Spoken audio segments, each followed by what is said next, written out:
안녕하세요. 가희입니다. 전생을 문의해 주신 내담자에 대한 한 분의 사례를 소개해 드리도록 하겠습니다.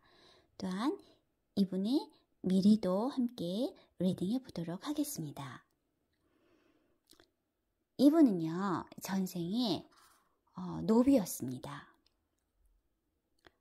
9살쯤 부모를 잃었어요. 천에 고아가 되었는데 이 오고 갈 데 없는 고아를 어느 양반님 때 마님이 거두었습니다. 그 마님은요, 불공을 들이는 사람이었어요. 굉장히 불심이 두터웠고 오랜 세월 절에 산에 불공을 들이러 다녔습니다. 이 마님이 이 어린 아이를 거두었고 성장을 도왔죠. 성장하는 과정에서도 마님을 계속 따라다녔어요. 산에 불공을 들여 다니는데 항상 따라다녔고 마님을 많이 이렇게 모셨죠. 그런데 이 청년의 특징은 그 마님을 따라다닐 때 가슴에 집신을 두 켤레를 양손에 잡고 가슴에 이렇게 품고 종종 이렇게 걸어다니고 쫓아다녔습니다. 그러니까 집신을 잘 신지 않았어요. 요즘 같으면 얼싱이라고 해서 건강에 좋겠지만 그 당시엔 그런 건 아니었거든요. 그래서 신장이 이렇게 품고 있는 그 물건에 대한 애착을 가졌던 거예요. 사실 집신이 이렇게 귀해가지고 얻지 못하고 그런 상황은 아니었죠. 그 양반님 댁에서 그것들은 쉽게 제공을 받을 수 있었는데도 불구하고 그 집신에 대해서 물건에 애착을 가졌단 말이죠. 그리고 이제 개울가를 이렇게 쫓아다니다가 이렇게 집신을 떨어뜨리면 울었습니다. 그렇게. 그럼 마님에게 꾸지람도 들었어요. 아니 그까지 집신이 뭔데 그걸 떨어뜨렸다고 사내가 돼서 눈물을 보이냐고 꾸지람도 받곤 했죠. 그런데 이 청년은 그 집신이 단순한 집신이 아니었어요. 어려서 고아가 됐단 말이죠. 의지할 곳이 없었어요. 그러니까 마음에 결핍이 있었습니다. 애정의 결핍 때문에 가슴에 뭔가 자꾸 품으려 했어요. 그게 곧 집신이었죠. 그 시대에는 뭐가 없었지 않습니까? 물건이 없죠. 그래서 집신을 아껴 신던 시절이다 보니까 집신의 애착을 갖고 했었던 것이죠. 그랬던 청년인데 이 생에 와서도 현생에서 물건에 한두 가지 물건에 꽂히면 굉장한 집착을 보입니다. 지금도 다 큰 청년이 되었지만 잠을 잘 때는 베개 같은 것을 가슴에 꼭 품고 잔대요. 그리고 다 허름해진 잠옷 바지 이런 것들을 몇 년씩 부모님에게 엄마에게 얘기해서 그걸 꿰매가지고라도 입고 있다고 합니다. 버리질 못한대요. 이 청년은 전생에 뭔가 그런 결핍을 현생에까지 이어지고 있었던 것을 본인은 느끼지 못했던 것이죠. 현생에는요, 전생에 들인 불공의 덕이 있기 때문에 나름은 좀 귀한 자손으로 태어나게 되었습니다. 어느 부부가 결혼을 했는데 10년 가까이 자손을 얻지 못했어요. 그러다가 어렵게 얻은 첫 자손이 바로 이 청년이에요. 그러니 얼마나 귀하고 또 사랑을 많이 받고 성장을 했겠습니까? 애정 결핍이라는 것은 있을 수 없죠. 그런데 이상하게도 한두 가지 물건에 어렸을 때부터 집착을 하면 그것을 버리지 못했다고 해요.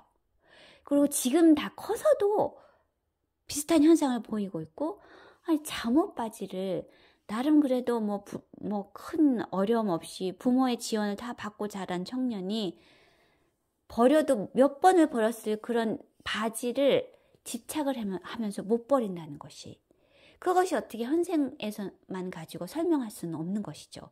가족들도 의아해 하곤 한다고 하니까요. 그렇기 때문에 이 전생이라는 것과 현생이 참 이 깊은 인과의 관계가 있다고 볼 수밖에 없습니다. 이 청년은요, 전생에 마님으로부터 돌봄을 받았고 또 마님 덕에 불공을 같이 드렸지 않습니까? 이 청년의 그 짐승 동물일 때를 이렇게 거슬러 올라가 보면요, 이 청년은 조류과였습니다. 근데 이 조류과일 때 다른 조류의 새끼들을 많이 거두었어요. 그게 읽혀집니다. 그렇게 살았던 삶이었는데 인생으로 태어났을 때 본인이 어려운 상황에 처하게 되었단 말이죠. 그럴 때 타인으로부터 다시 돌봄을 받는 상황을, 그런 덕을 다시 받게 되었던 것이죠. 그런 삶을 살면서 전생에 큰 과오가 없이 무난하게 선하게 살았습니다. 그러다 보니 이번 생에 그래도 정말 귀한 자손으로 사랑받고 크는 그런 가정에 태어났고, 또 지금도 부모님의 지원을 잘 받고 성장했습니다. 그런데 이 청년은요, 그런 어떤 사소한 물건에 집착을 강하게 가지고 있고요. 그리고 앞으로 살아가면서 미래를 리딩해보면 머리도 똑똑하고 공부도 열심히 합니다. 그리고 운동도 아주 잘합니다. 자기가 전공한 분야에서 잘할 수 있고 또 공부를 해서 얼마든지 연결해서 앞으로 살아가는데 별 지장이 없는 그런 청년이에요. 그러면 우리가 이 생을 태어났을 때 업장을 소멸하기 위해서 또 이 업을 받고 공부를 하기 위해서 우리가 살아간다고 하지 않습니까? 그런데 전생에 큰 과오가 없었으면 문제가 없는 사람이 이 생에서는 왜 태어나서 하늘에서 이곳에 삶을 허락하였을까요? 이 청년은요, 앞으로 살아가면서도 큰 문제가 없는 사람인데, 그러나 이제 닭띠이고 유가 2개입니다. 계유일주로서 예민합니다. 보이지 않는 세계를 많이 추구를 앞으로도 할 것이고요. 그러나 사회생활 열심히 하고 성실하게 살겠죠. 그런데 이 청년은 계유일주이기 때문에 사소한 것에 시비를 잘 걸릴 수 있습니다. 태클도 받을 수 있겠죠? 그런데 이것조차 없으면 이 청년은 이 삶을 통해서 성장 발전할 계기가 크게 없습니다. 왜냐하면 마음이 고와요. 남한테 해코지를 하지도 않고요. 남을 오히려 돕고 살고 싶어하는 그런 착한 청년입니다. 큰 시련도 없을 것이에요. 그럼 이 청년이 이 땅에 왜 왔을까요? 뭔가 공부를 해야 되고 무엇을 통해서 성장 발전할 수 있는 계기가 있어야 되는데, 이 청년은 자기의 삶 속에서 사소한 것에 태클을 받을 것입니다. 자기는 정말 그런 마음이 아니고 좋은 마음으로 했는데, 그런데 그것을 누군가 꼬투리를 잡거나 시비를 겁니다. 본인은 굉장히 억울하게 겪어요. 그리고 상처를 굉장히 많이 받겠죠? 그런데 그것의 이유는 무엇이냐면 바로 그것을 통해서 공부해라 하는 것입니다. 이 청년은 그런 사소한 삶의 태클이나 시비조차 없으면 너무 무난합니다. 삶이. 바른 인성을 가지고 있거든요. 그러다 보니까 이 청년이 이 땅에 와서 공부해야 할 거리가 없는 것이죠. 그래서 그 청년은 앞으로 살아가면서 이런 것들을 겪을 때, 내가 이번에도 뭔가 이것을 통해서 공부를 할 것이 있나 보다 하고 느끼면 되는 것입니다. 그것을 나는 왜 이렇게 억울한 일을 겪었지? 라고 생각할 필요가 전혀 없다는 것이죠. 그래서 이 청년을 놓고 이렇게 삶을 바라다 보면 무난하나, 그러나 무난함 속에서도 반드시 공부하고 성장해야 될 이유가 있기 때문에 그런 사소한 태클이나 시비에 너무 연연하지 말아라. 그것조차 없으면 안 된다. 이 청년은 또한 포용심이 넓고요. 이해심이 많아요. 그러니 자기 입장에서는 더욱 억울할 수도 있겠죠. 그러나 그렇게 할 필요가 없다. 이 포인트만 알아도 삶이 훨씬 더 긍정적으로 또한 바뀌겠죠. 도움이 많이 될 것이라고 생각을 합니다.